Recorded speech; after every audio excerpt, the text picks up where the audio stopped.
Good morning, friends. In the last lecture, we have seen uh, the measurement of various thread forms like measurement of major diameter, then minor diameter, effective diameter.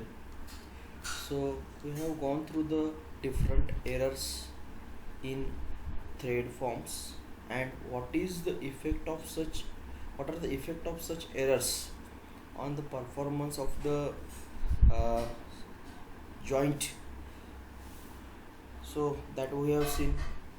Then different types of the thread errors: drunken thread error, then progressive error, periodic error, irregular errors, that we have seen. Then after that we have seen how to measure the major diameter using a bench micrometer. In detail we have seen why the bench micrometer is preferred over the regular micrometer, that we have discussed. Then formula to find out the major diameter. Then we have seen how to find out the minor diameter, again using this bench micrometer, that we have discussed. Now very important thing is how to find out the pitch diameter or effective diameter. So there are basically various methods to find out the effective diameter of an external thread. Uh, there are there is one method called as a two-wire method.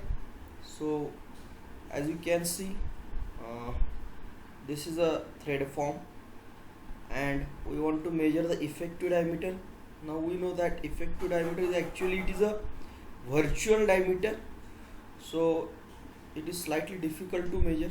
So the basic the basic concept used here is it uses two wires of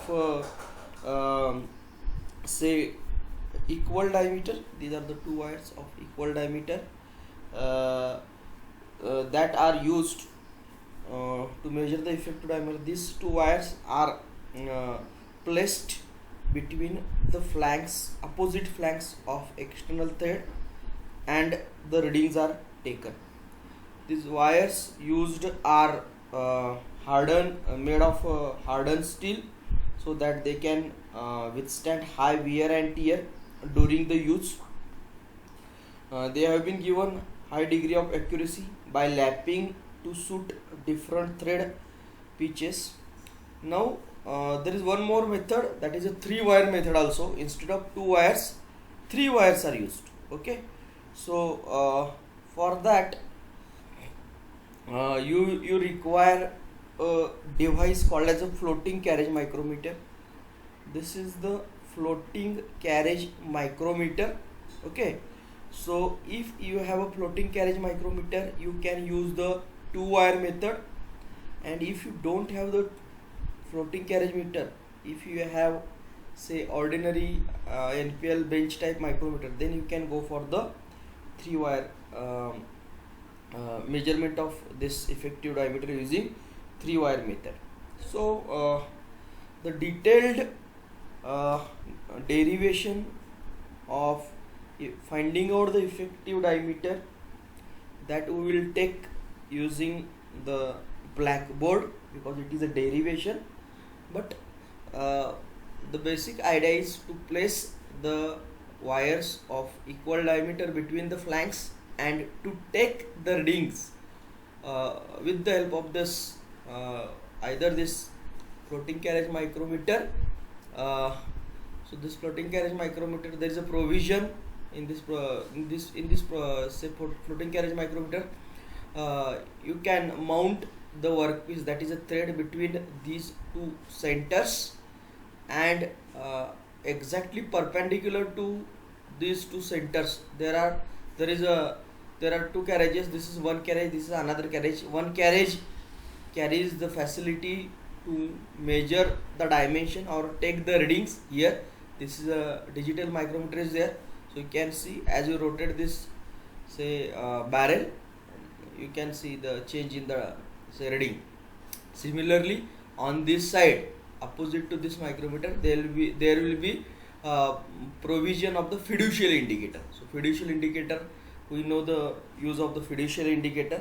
Fiducial indicator is used to ensure that correct pressure is applied by this carriage by this micro ends of the micrometer anvils, and, and there is no contact error.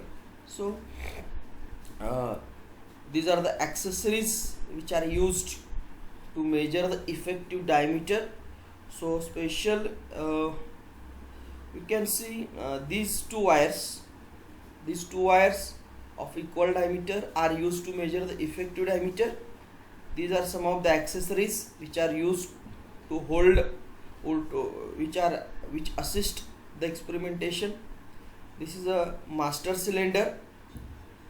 These accessories, this and this one, these are used to measure the root diameter, and this is the actual component or actual thread whose dimensions, whose effective diameter is to be measured. Okay, so these are the accessories. This is the actual experimentation. As you can see, floating carriage micrometer. In floating carriage micrometer, as I show you the picture or image, this is the base casting. Okay, so these are the two centers, this center and this center. Between these two centers the thread or workpiece is held. Okay, we can adjust or we can clamp the workpiece. Then exactly perpendicular to these two centers there are two other carriages are there. One end of this carriage contains the micrometer thimble which is graduated, so it is analytical. In this picture it is shown as analytical, but it can be digital also, so that you can take the readings here. And on this side here opposite to this micrometer there is a fiducial indicator. So as you apply the pressure on the component here, the fiducial indicator will change the position, and when the correct pressure is applied, the fiducial indicator will be exactly at the center, or it will read the zero position. So as you can see in this setup, the two wires, these are the two wires. As you can see, these measuring wires, these two wires are held or are placed between the flanks of the thread. Okay, and the readings are taken. So this is just introduction. The detailed derivation of this measurement of the effective diameter by two wire method we are going to see using the blackboard, because we have to derive that equation. So in this, using this method we can easily find out the effective diameter of a thread very precisely. Then as I told you, here you have to use, apart from this thread, you have to use one master cylinder also. So as I shown you, if this is the thread whose effective diameter is to be measured, then as you can see, this is the standard or master cylinder whose dimensions are known to us, or it is a calibrated one, and we are going to take the readings over both these components, that is on thread as well as on the master cylinder, and difference between the readings of the two is going to plus the dimension of this diameter of this master cylinder, that will be the effective diameter, or that will be used to calculate the effective diameter. So, and in your curriculum you are going to perform this experiment also. It will be easier for you to understand. Then there is one more method. As I told you, similar to two wire method, there is one more method that is called as a three wire method. So in this case, in previous case, two wires were used between the opposite flanks. Now instead of two wires, three wires are used. As you can see, 1, 2, and on opposite side there is one more wire, that is a three wires. So three wires of equal diameter are placed between the anvils, between the flanks of opposite threads, and the readings are taken. Now basic difference between 2-wire and 3-wire method is, in case of the 2-wire method, floating carriage micrometer is must. You cannot take the readings without floating carriage micrometer.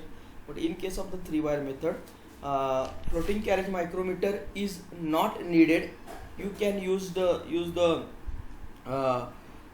NPL micrometer or ordinary micrometer also. So in this case also you can find out the effective diameter. So again we are going to see the detailed derivation of this 3-wire method afterwards using the blackboard, because we have to derive. Many times the question is asked that write a short note on 2-wire method, 3-wire method. The numericals are also asked on this say contents. Then there is one more concept of best wire size. So best wire size is nothing but that wire which touches the thread exactly on the pitch points. So as you can see, so if you compare the reading, you just look at, this is a one wire is there, and that wire is as you can see, this wire is touching the flank. These are the flanks of the thread, this one and this one, and the wire is between these flanks. So this wire is touching the flanks of the thread at point C, and this at, let us say this is, you can call some point as H, or you can say point N. Okay, so it is touching, this wire is touching the flanks of the thread at point C and N. Now the pitch line is this one, whatever is shown in as a center line, that is the pitch line. So this wire is not in this particular case, this wire is not touching the flanks of the thread at the pitch line, but it is touching at some other point. But in case of the best wire size, in that case the diameter of the wire is chosen in such a way that this wire is going to touch the flanks of the thread at the pitch line only.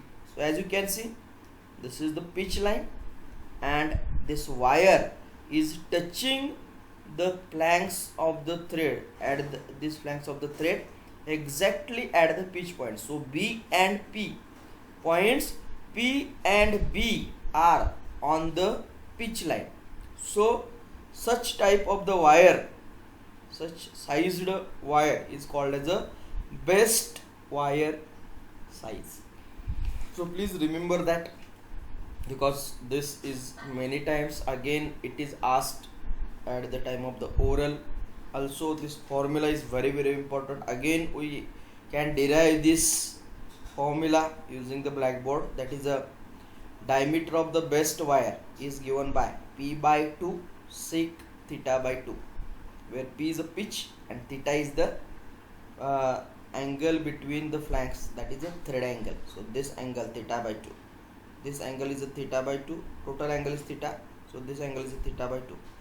P is the pitch of the thread. So best wire size is given by formula P by 2 sec theta by 2. So this angle is a theta, P by 2 sec theta by 2. Then simple measurement of this major, minor and effective diameter using floating carriage micrometer. Even though floating carriage micrometer is the basic purpose of using floating carriage micrometer is to measure the effective diameter, it can also be used to measure the minor diameter as well as major diameter also. Okay, so as you can see, in case if you want to measure the if you want to find the major diameter, you have to place the anvils like this over the crest. If you find out the minor diameter, you have to use special V blocks, or they are also called as a prism. So they will say probe the roots of the thread, and in case of the say effective diameter, you have to use the uh, wires, two wires. Okay, so set up. Then so all these there are derivations are involved, that's why we have to derive it using the blackboard. So that we are going to take, as well as the numericals related to this finding out the major diameter, minor diameter, effective diameter, that are also we have to take. So that will be taken using the blackboard. Then measurement of the minor diameter of an internal thread. Now the whatever we discussed, that was related with the external thread. Now we'll see how to find out the diameter of internal thread. So minor diameter of internal thread, as you can see, this is the internal thread is there, and we want to find out the minor minor diameter. So minor diameter will be from here to here now. Okay, so for internal thread from here to here, so this distance we have to find out. Now measurement of the minor diameter or major diameter or effective diameter of internal thread is slightly complex. So as you can see,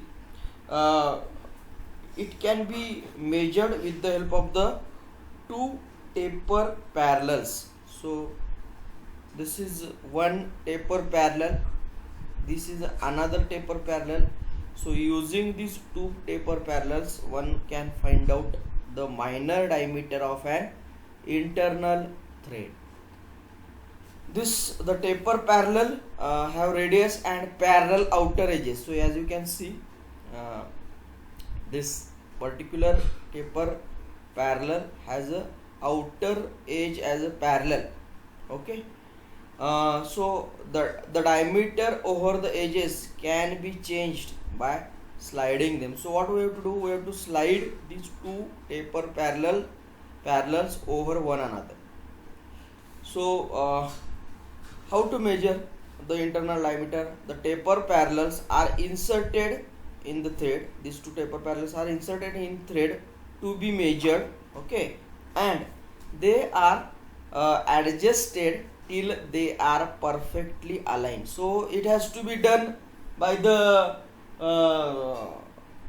say trial and error method, wherein you have to make the different trials and errors, and you have to choose a pair of taper parallels in such a way that there is a firm contact between these two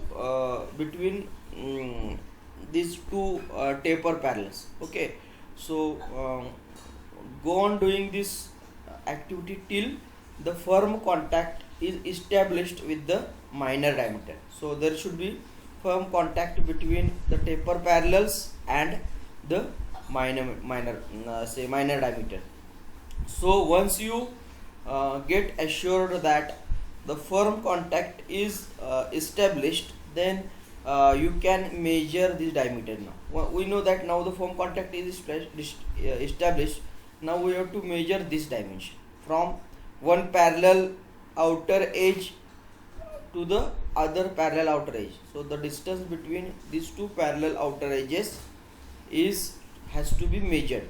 So this is measured using any micrometer. Any ordinary micrometer can be used to measure this diameter. Now this becomes an external diameter, and that reading can be that reading is nothing but the minor diameter of the internal thread. Then there is one more method to find out the minor diameter, internal diameter So, or minor diameter of a thread. So that is very simple. As you can see, you have to use a set of the slip gauges and two rollers you have to use. So if the diameter to be measured is large, this method is used here. Two rollers of known diameter. So this is one roller, this is another roller. The two rollers of known diameter and a set of slip gauges. This is a set of the slip gauges. We have already learned the slip gauges in unit number 1. So slip gauges are nothing but the end standards which are calibrated one, whose dimensions are very accurate, highly accurate, isn't it? So these three components are to be used in combination.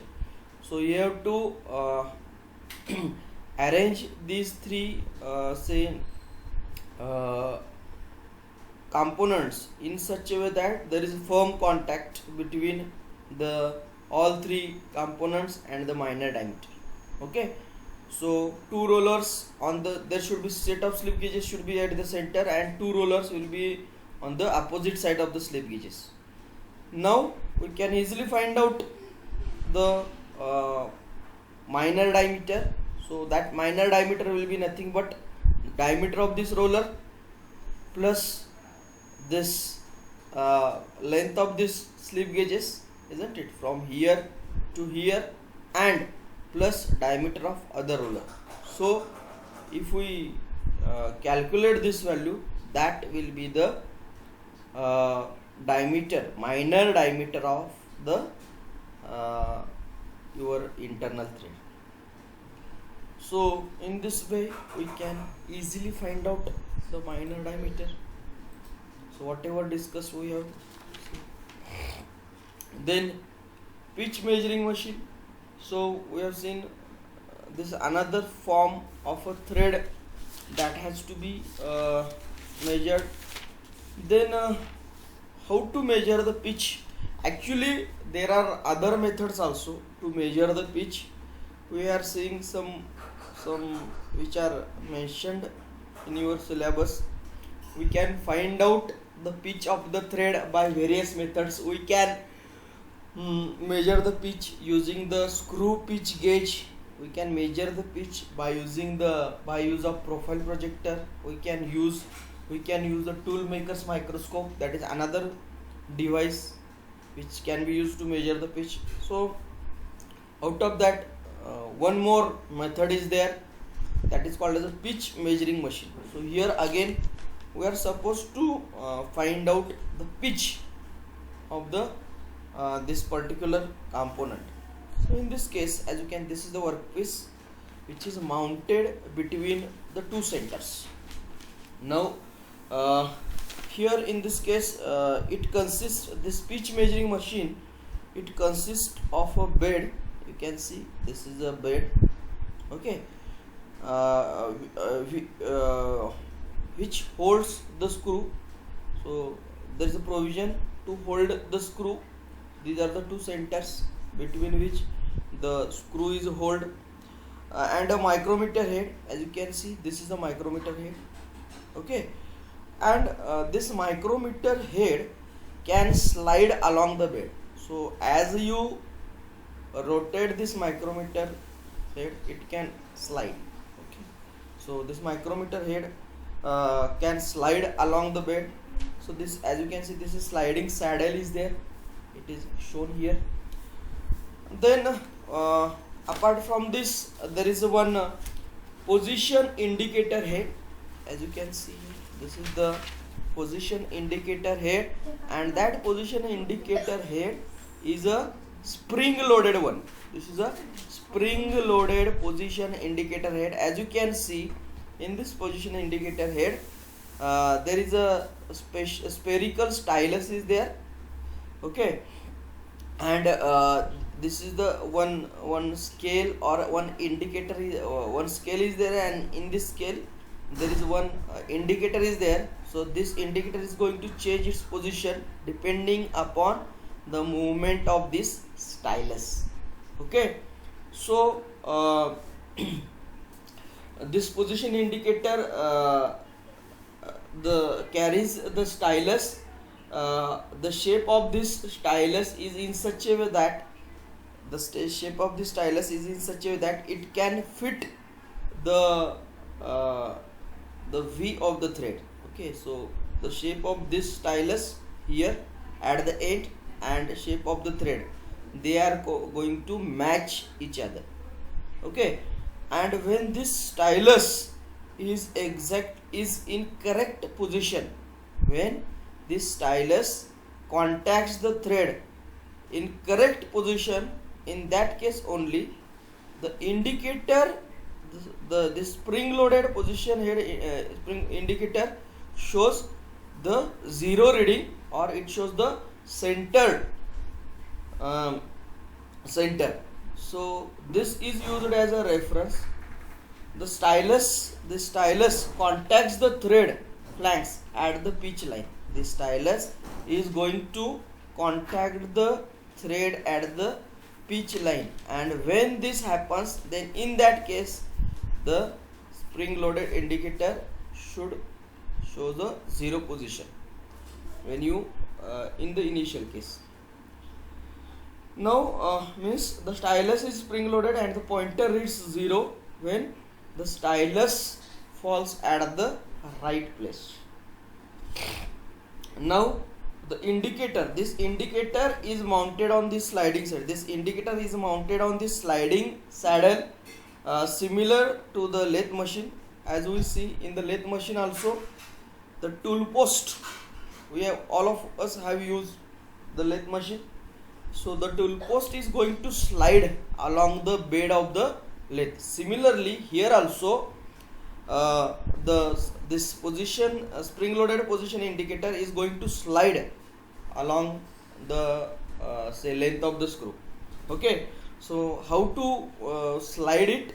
Just by how to slide this position indicator from here to here, here to here along this length, just by rotating the micrometer. So there is connection between spring loaded indicator and this micrometer. So as you rotate this micrometer, it is going to move along the length of the thread.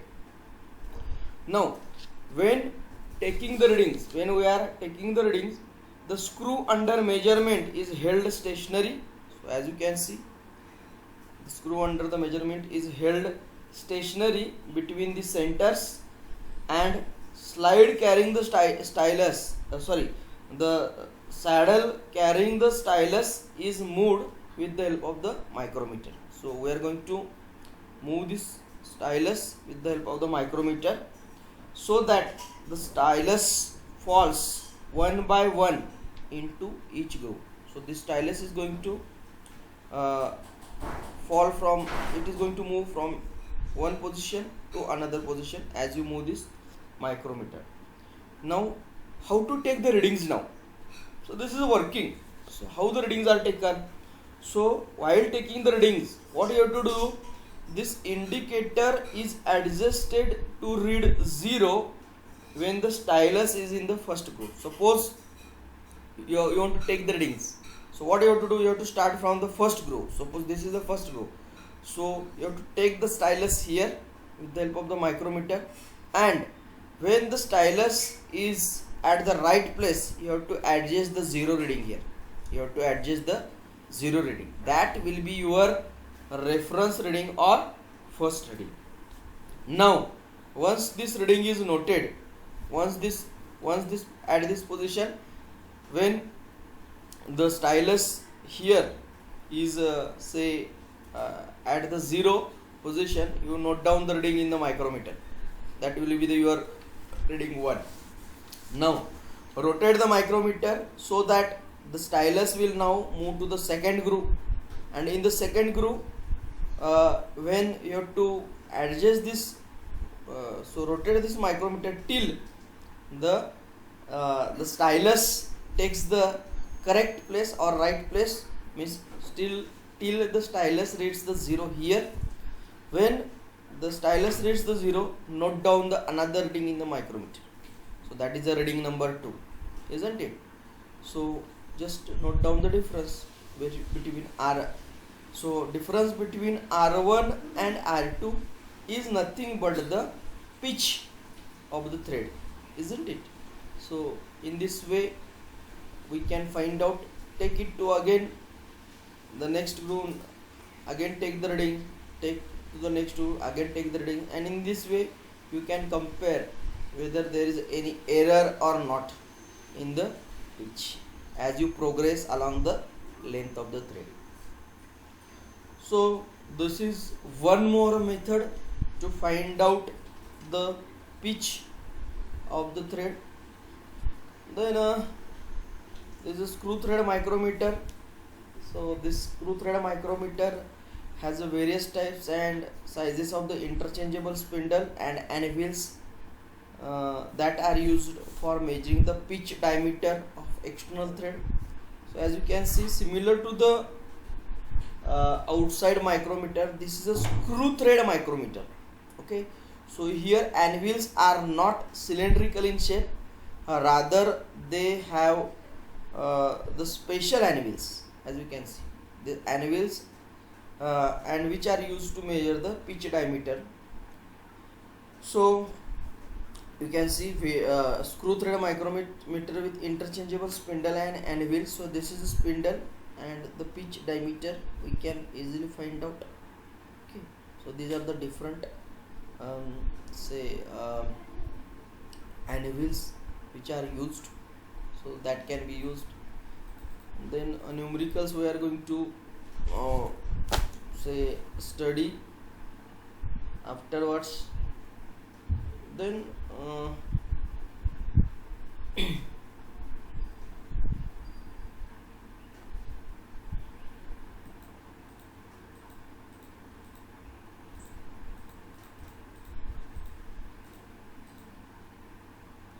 so this was as far as the thread forms were considered. There are some methods which are used to find out the so we have seen how to find out the major diameter, how to find out the minor diameter, how to find out the effective diameter. Then we have seen how to find out the pitch of measuring pitch of the thread, and initially in the first lecture we have seen that what forms we are supposed to find. There is one more parameter that is to be found out, and that is nothing but this thread angle. So thread angle is nothing but the angle included between the flanks of the thread. So these are the flanks of the thread, as you can see. So angle between the flanks of the thread is a theta. So half is a theta by 2. So we have to measure this thread angle also. So you can measure this thread angle using a device called as a profile projector. So actually you are going to carry out this experiment which is mentioned in your syllabus using the profile projector as well as using the tool maker's microscope. So these are the two devices which can be used to measure or to find out the thread angle. So with the help of these two devices we can easily find out the thread angle, that is a theta. So theta can be found out very easily. So so this is as far as the the measurement of the thread forms are concerned. Still we have to see the concepts related to gear metrology. Okay, so the concepts related to gear metrology we'll see in the next lecture. Okay, so today we will stop here and we will continue in the next lecture to study the gear metrology, wherein basically you are supposed to find out the thickness of a tooth. Okay, so there are again various methods to find out the tooth thickness. So we have to see those methods again. One experiment is mentioned in your syllabus, that is to find out the tooth thickness of a spur gear using gear tooth vernier caliper and using so gear tooth vernier caliper is a special instrument which is used to measure this gear tooth thickness. So this is a tooth thickness that we have to measure. So that we have to study. Then this is a gear tooth vernier caliper. As you can see, it is extension of our regular vernier caliper. So this is basically used to find out or to measure the tooth thickness. Also there is a one more there is a another method, that is a base tangent method, that can also be used to check the tooth thickness. There is one more method, that is a constant chord method, which is used to calculate the chord length of a spur gear. So these things we have to study in the next lecture related to gear metrology. So we will stop here.